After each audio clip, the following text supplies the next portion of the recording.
Hey guys, Derek and Paula here. From a guy, a girl, and a camper van. So, to make this extremely strange winter weather even more extremely strange, we just went from the minus 20 and minus 30 degrees Celsius temperatures to plus 8 and pouring rain today, which keeps us on our toes because tonight it's supposed to flash freeze and we're supposed to go back down into frigid cold again. Yep. So, we figured today's topic was still very much relevant. So if you remember a couple of videos ago, I tasked Derek with a to-do list. And one of the priorities on the to-do list was our sink. If we are going to stay in the van for another winter, I want our sink functioning just a little more normally. So, as you may recall, our plumbing system is currently winterized, which means that all of our pipes and tanks are filled with plumbing antifreeze, so that there's no water to burst whenever the temperatures drop much below zero. Which means that we can't put anything down our sink, because, again, it's all filled with antifreeze. So instead, what we did all last winter, and so far this winter, is we've replaced our sink with this white Tupperware bin. Whenever we want to, say, do our dishes, we put our water and soap in here, we do the dishes, but then afterwards, we've now got this container filled with water. And that's pretty annoying, because we've got to dump it somewhere, and that can be pretty difficult whenever you're on the road. Usually what we would do is we would take this bin, and we would dump the contents into a jug like this, so that we can take that jug, which is much more portable, and dump it somewhere appropriate. But this year, Paula wanted a real sink. So instead, our new solution that we're going to talk about today is what allows us to do this. Yay!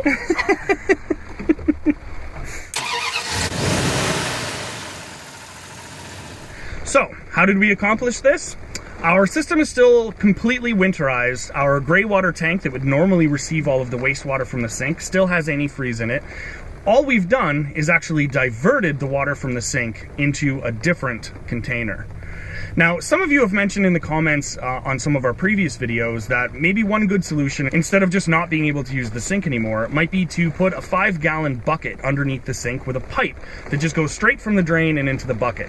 That's a really great solution for a lot of situations, especially for people who are in, say, a hunt camp or maybe a cottage that doesn't have plumbing. It's really simple and really quick, and it's completely effective. Just take it outside into the forest and dump it somewhere. The only thing you really have to worry about is just making sure that you never put anything down the drain that can't safely be put on the ground. Our situation, though, is a little bit different. We are always on the move. We move this house with us, and so a 5-gallon bucket would slosh around and splash around a little too much for that really to be feasible for us. Even if we were to put a lid on it, that's a lot of water to risk having spilled. The other problem is that a 5-gallon bucket is huge, and so that causes us two problems. First of all, being able to take that outside somewhere and dump it isn't so easy whenever you spend a lot of time in parking lots and parks and on the street and stuff like that. And so we needed something that was a little bit more manageable on a day-to-day basis. And finally, a 5-gallon bucket, because it's so big, it takes up a lot of space, and we just don't have that kind of space. Underneath the sink isn't just plumbing, it's also all of our storage space for almost all of our dried goods, all of our food, and so we can't just replace all of that with a big bucket just to hold our water. So we needed to come up with something a little bit different, and we did. So let's first see what it looked like under our sink before we made the changes. Somewhere behind all of these dried goods is the drain pipe. Once we emptied the cupboard, we quickly realized that even in a tiny space like ours, it's really easy to accumulate way more than you actually need or use. Paula effortlessly reduced what had to go back into the cupboard by about a third. Once we could see the plumbing more clearly, I determined that I could remove the necessary section by simply unscrewing this nut next to the J-trap and this one right at the drain. The J-trap often contains water and food particles, so it's a good idea to place a bowl underneath, just in case. I was lucky. So when I took the old pipe off of here, the washers were all worn out, so I decided I would just replace it. It was really cheap. So I got this new pipe, which comes with this little nut and a washer, and then this hose simply fits over top of it, and it is the internal diameter of this is about the same as the external diameter of this, and I just kind of forced it on. So it was pressure fit essentially already, but then I just put this hose clamp on it just to make sure that it was definitely sealed.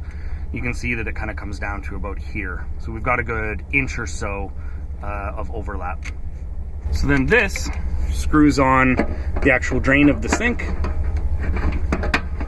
just like the original did. And then this end goes inside of here.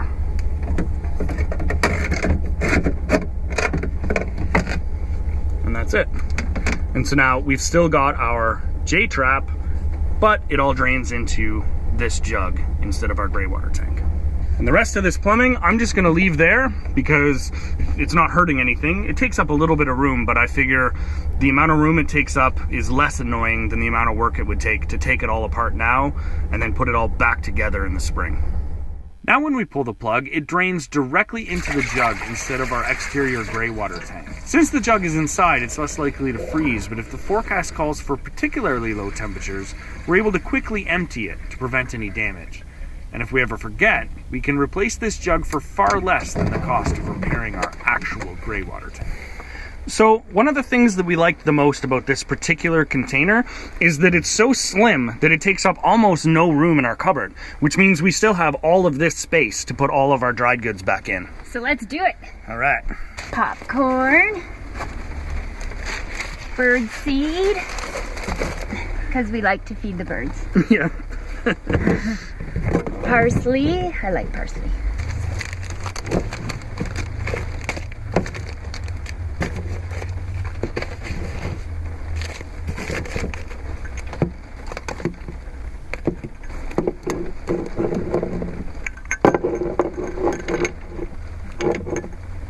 Done. All right. Oh, where's our macaroni?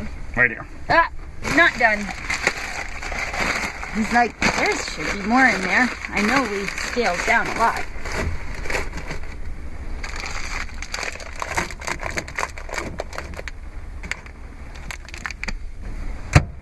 Done. Perfect. And one of the other reasons why we like this particular jug is that it has this spout on the end of it. The reason why that's pretty handy for us is because once this jug gets filled, it is a 1.25 gallon or about 5 liter jug. Once it gets filled, which only takes about 2 days generally of doing dishes and washing hands, we need to dump it somewhere. But having to actually take it out and pull the hose out and everything every couple of days would be pretty damn annoying. And so instead, with this spout, we simply have to take one of our water jugs that we've been using for a while, and we can fill it up. So now everything drains out of our new indoor gray water tank, and we can use this much more portable jug to take it somewhere and dump it in an appropriate way. Which leaves more space in our gray water tank to keep on doing dishes. And when we're done, let's push it back in place. Perfect. And the other great thing about this jug is it has this nice big lid on it, which if we ever are somewhat full and we want to make sure that we don't splash around while we're driving, we can put the cap right back on the top just to seal it all up. But the rest of the time, we put it underneath this spout. In case there's any drips that come out, it gets caught in the cap. So it's just a great way to make sure that you use all of the parts of the stuff you buy. And you don't lose them. Good point. So now we can drain our sink the way that we always did in the summer. The only difference is that instead of having to go to a dumping station to drain our massive gray water tank, instead every couple of days, when needed, we can drain a little bit out of our smaller tank into a jug and take it somewhere to drain it appropriately. And that means one more thing off my to-do list. Oh, I'll find more. Well, in the meantime, want to do some dishes? Always.